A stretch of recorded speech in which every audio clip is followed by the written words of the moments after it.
Et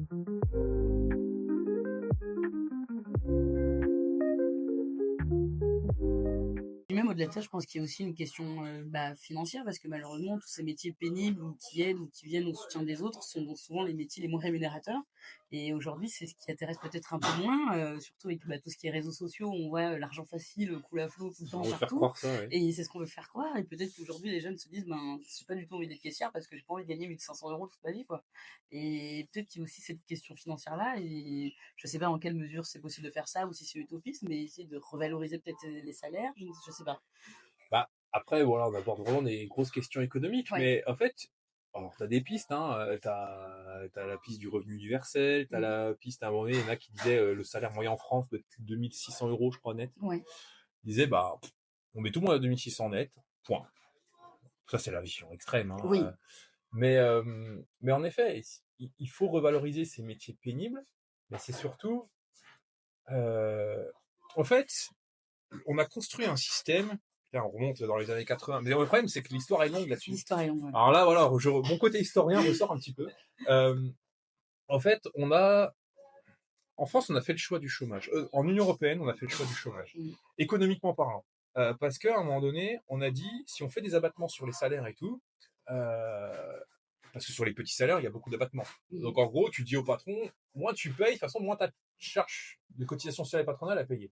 Donc du coup, bah, mécaniquement, tu vas dire, bah, du coup, je vais faire en sorte de maintenir les salaires bas, comme ça, moi derrière, voilà, j'en ai moins à donner. Ouais. Donc du coup, il y a ça qui s'est mis en place. Et puis, bah, ça veut dire que tous ces métiers pénibles où je dis pas que tout le monde peut le faire et tout, mais en gros, si tu vas dire à quelqu'un, bah toi, tu veux pas bosser pour 1200, 1300 €, bah, j'en prends un autre, ainsi de suite. C'est devenu tellement interchangeable que bah du coup, le patron est en position de force. Oui.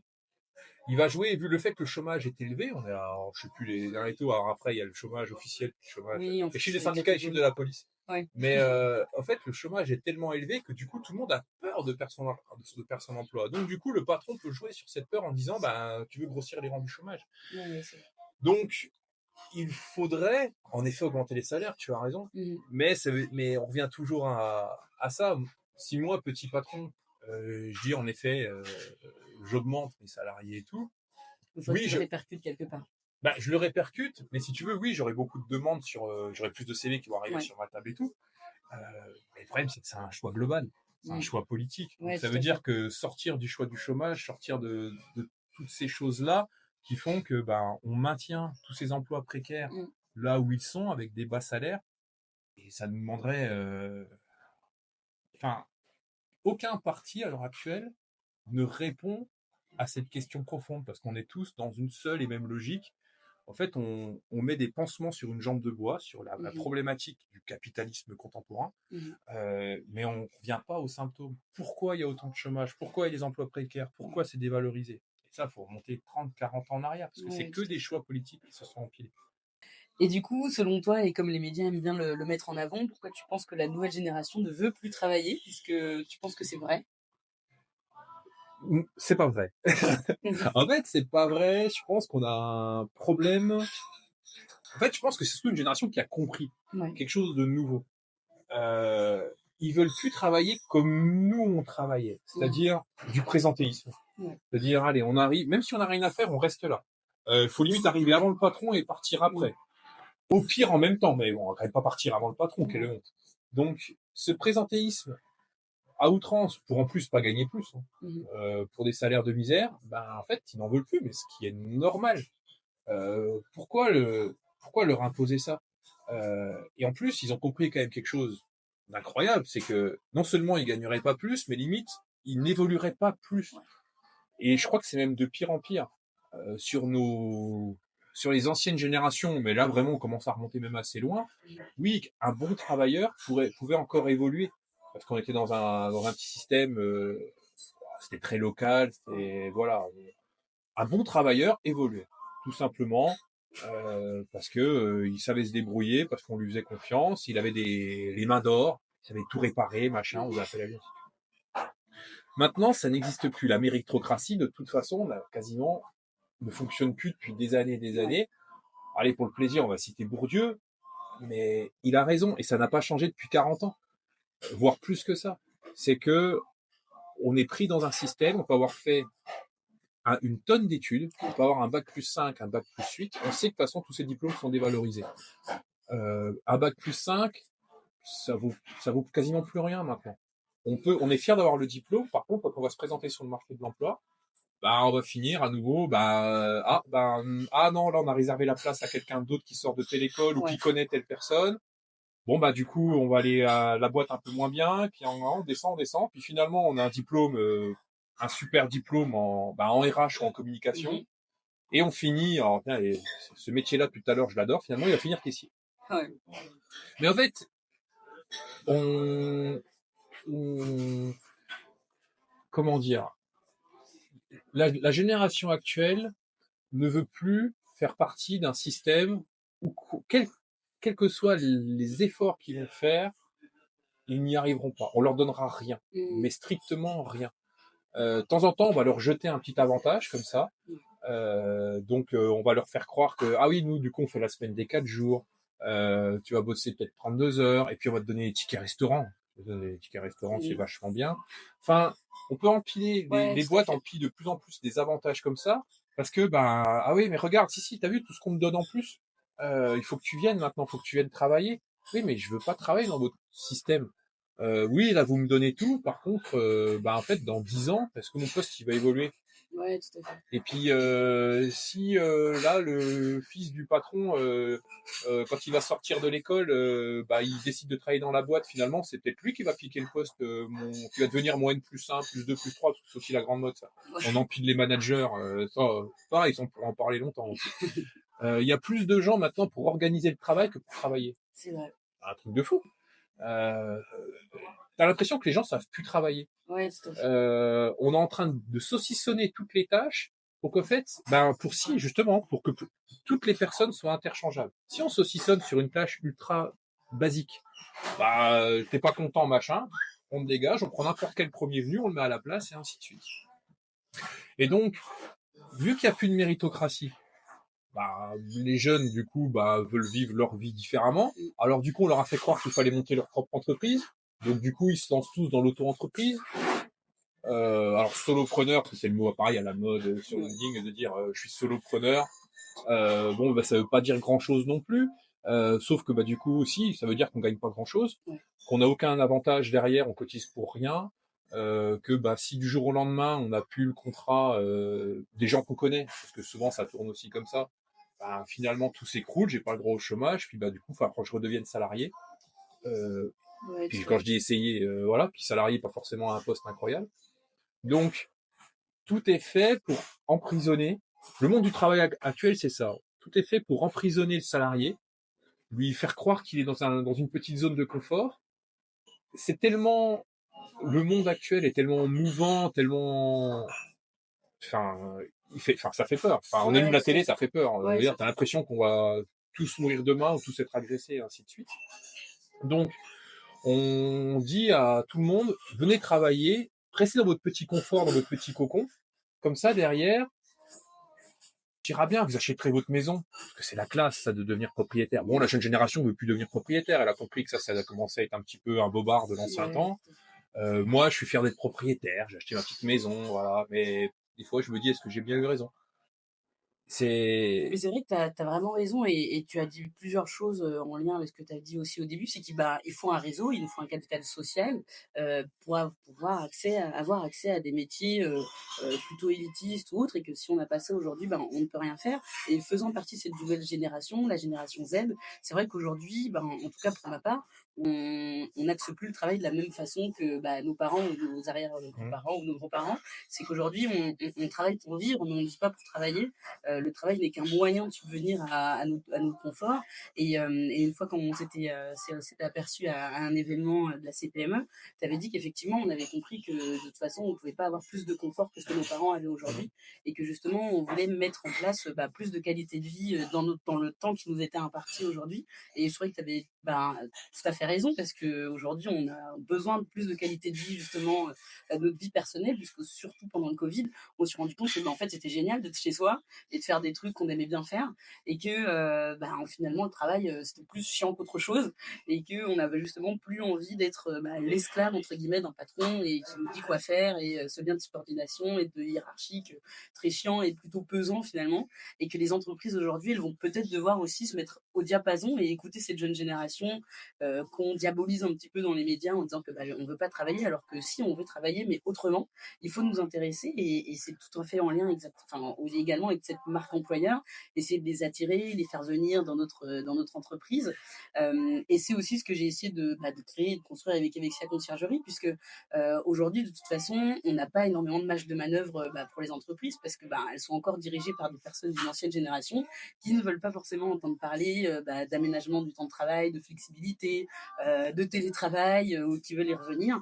Et que justement, avec sa conciergerie, serait peut-être une réponse, j'en sais rien, à cette meilleure qualité de vie pro et perso, en permettant justement aux personnes, aux collaborateurs, aux salariés, en fonction de où on se place, de se décharger un petit peu de cette charge mentale et en venant prendre en charge toutes les tâches de la vie du quotidien, soit le pressing, garde d'enfants ou autre. Je ne sais pas si c'est la meilleure réponse, en tout cas à nos générations. Je pense que c'en est une, et qu'effectivement, il va falloir qu'on évolue dans le sens où on va devoir s'écouter, plus se confronter. Et comme tu le disais pendant notre pause, c'est que il y a plus de débat malheureusement, et que moi, en tout cas, moi, je trouve que c'est dommage qu'il n'y ait pas de débat justement entre la jeune génération et la génération des patrons d'aujourd'hui, et que justement la communication manque, et que c'est pour ça qu'il y a un clivage énorme, et qu'on ne sait plus comment communiquer et comment se respecter aussi justement dans le monde du travail. Alors du coup, j'ai 2 points à répondre, parce que j'aime bien m'étaler comme vous avez pu le voir depuis le début. En fait, c'est vrai qu'il y a en fait, rien que déjà, c'est la définition du mot travail. Heu, En fait, on considère le travail n'est à l'heure actuelle, c'est du travail salarié. Si on n'est pas salarié, on travaille pas. Quand, moi j'ai passé mon week-end à faire mon potager, Mmh. je suis désolé, retourner la terre, planter et tout, c'est du C'est du travail. travail. S'occuper de ses enfants, c'est du travail. Et ainsi de suite. Les exemples, on pourrait les multiplier. Mais on considère pas que c'est du travail. Finalement, tiens, oh, tu rentres ce soir, tu vas t'occuper de tes gosses, c'est cool. Ah non, on parle tout le temps de la charge mentale de la mère, de la mère de famille. Jamais du père de famille, parce qu'on sait très bien qu'on sort du travail, on va tous au bar et puis on rentre à point d'heure.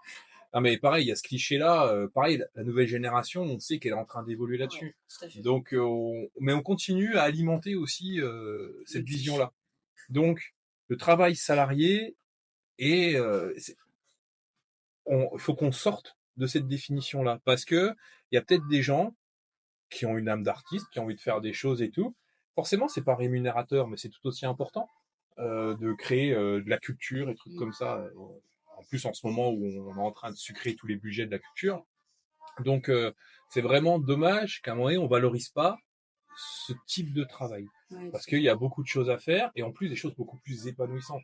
Et à côté de ça, on valorise des métiers qui servent à rien. Enfin, je rappelle qu'on est quand même arrivé à une époque où tout le monde veut être consultant. oui. Alors de tout et de rien, hein, vraiment de tout. Alors plutôt de rien que de tout d'ailleurs. Mais il y a des consultants à l'appel, des cabinets de conseil à l'appel. Enfin, on parle de gens qui font des PowerPoint. De gens qui font des PowerPoint, qui les vendent très cher. Pour le coup, il y a un PowerPoint, c'est qu'une synthèse. Donc là, pour le coup, on a vraiment des IA qui peuvent remplacer tous ces gens-là. Et quand on voit le prix que ça coûte, c'est aberrant. Là, il y a plein de métiers comme ça. Finalement, c'est eux qui ont peur de l'IA. Parce que eux, par contre, on va pouvoir les balayer. Si seulement on pouvait les balayer. En attendant, qu'est-ce qu'ils nous ont coûté, tous ces gens-là qui servent à rien? Surtout quand on sait que c'est ces gens-là qui disent quoi faire à notre gouvernement. Bon, après, ça, c'est un autre problème. Mais en tout cas, là où je suis d'accord par rapport à la charge mentale des salariés dans notre monde actuel, c'est qu'en effet, des entreprises de conciergerie, ça a du sens. Alors, si on va dans le sens où on réduit le temps de travail, puis du coup on a plus de temps pour s'occuper de soi, de sa maison, de ses proches et tout. Bon dans un sens, du coup, toutes ces tâches, petit à petit, On aurait le temps de le faire. on serait presque content de les faire, parce que du coup on a le temps et on n'est pas fatigué de les faire. Mais le monde est ce qu'il est. Donc du coup, puisqu'il est, il est ce qu'il est, en effet, il faut essayer de soulager au maximum nos salariés pour que, quand ils rentrent le soir du boulot, oui, du coup, ils puissent avoir des moments de réelle détente et pas se dire, oh mon Dieu, bon, faut que je passe au pressing. Je pense pas que mes salariés aillent au pressing, ça c'est pas bien, mais en effet, oui, tiens, faut que je trouve une nounou, la nounou est pas là. En effet, il y a plein de petits cas au quotidien qu'on doit gérer, même des tâches administratives. Mhm. À l'heure actuelle, on est en train de faire un dossier pour avoir un prêt pour faire les travaux Ouais. dans notre maison avec ma femme. Pareil, mais au-delà du fait qu'il faut parler avec des banquiers, ce qui n'est pas toujours simple. Évident. Bon, après, ils remplissent leur case, hein, donc après, finalement, Faut leur on travail. parle à un ordinateur plus qu'autre chose. Mais, mais des démarches comme ça, administratives, refaire son permis de conduire, parce que moi qui ai encore le vieux papier rose, Ah oui. ah bah oui, je suis vieux, pardon. Mais par exemple, là, donc, il faut aller faire le changement pour avoir la nouvelle carte numérique, je sais plus comment, là. Bah ça, c'est tout bête. Mais moi, ça me fatigue d'aller à la mairie pour changer mon papier. Bah, quelqu'un me propose, allez, il s'arrange pour lui qu'il en ait une quinzaine à faire de 15 personnes différentes, bref. Et tous ces petits trucs, un peu lourdingues, bien sûr on a tous envie Ouais, que de travailler. en plus quelqu'un qui du coup va être compétent, va connaître les astuces pour le faire rapidement, Ouais. et puis derrière, bah, on n'a pas à penser à ça. Ma femme arrêtera de m'engueuler en disant, tu l'as toujours pas fait. Voilà. Si, si, j'ai C'est appelé de Lexia, j'ai faire dit, il gérer fait. ça, hein. Elle m'a dit qu'elle s'en occupait. Donc tout va Ouais. bien, j'ai bien fait mon truc. Mais oui, mais c'est vrai qu'effectivement, comme tu dis, dans le travail actuel, c'est que on est obligé de travailler, on n'a pas le temps, et comme tu dis, si on fait autre chose qui n'est pas rémunérateur, c'est pas du travail. Donc du coup, on est obligé de passer son temps à travailler. Maintenant, le télétravail, beaucoup d'entreprises reviennent un petit peu dessus parce qu'ils veulent avoir justement savoir ce que font leurs salariés tout de suite, tout le temps. Et donc effectivement, c'est une des réponses pour l'instant la plus adéquate à mon sens avec sa conciergerie qui permettrait d'avoir un meilleur équilibre vie pro, vie perso. Et donc, affaire à suivre, on verra bien ce que ça va donner. Est-ce que tu as un mot de la fin pour ce podcast? Qu'est-ce que tu voudrais rajouter? J'ai plein de mots, mais promis, je fais court pour la conclusion. Je pense que voilà, on a une société qui est malade, mais ça, j'enfonce des portes ouvertes en disant ça. Faut vraiment qu'on revoie notre rapport au travail, qu'on arrive à évoluer et à remettre du débat, mais à tout niveau. Le problème, c'est qu'à l'heure actuelle, on est en train de développer une génération où on a besoin d'avoir des psys, des coachs, des consultants, tout, plein de métiers. Alors, tout le monde fait ça de bonne foi et heureusement. Mais on a besoin de ces gens-là parce que finalement, bah, il n'y a plus de débat. On débat plus au sein des entreprises, on débat plus au sein des syndicats. Plus personne ne parle avec personne. C'est celui qui parle le plus fort qui a raison. Donc du coup, tout le monde se reproduit, tout le monde s'individualise de plus en plus dans sa manière d'être. Et du coup, bah, on a besoin de demander à des gens quoi penser. C'est triste, mais bon, c'est pas perdu. Donc je pense qu'il y a encore, il y a beaucoup, beaucoup de chemin.